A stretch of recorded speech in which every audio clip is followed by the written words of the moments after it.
आपण पाहत आहात कराड टुडे न्यूज.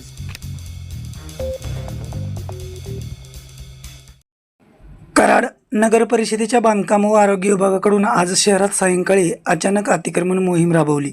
यामध्ये राज मेडिकल, विजय दिवस चौक, बसस्थानक परिसर, नवग्रह मंदिर परिसरातील हातगाडे, खोकी, दुकाने हटवण्यात आली.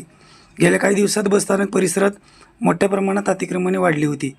अनेक वेळा पालिकेकडून सूचना देऊनही फुटपाथ तसेच रोडवर वाहतुकीला अडथळा होईल अशा पद्धतीने व्यावसायिकांनी दुकाने हातगाडी थाटली होती. बसस्थानकात आतील बाजूस मोठ्या प्रमाणात हातगाडी लावण्यात आले होते. आज पालिकेच्या बांधकाम व आरोग्य विभागाच्या अधिकाऱ्यांनी कर्मचाऱ्यांच्या मदतीने ही सर्व अतिक्रमणे हटवली.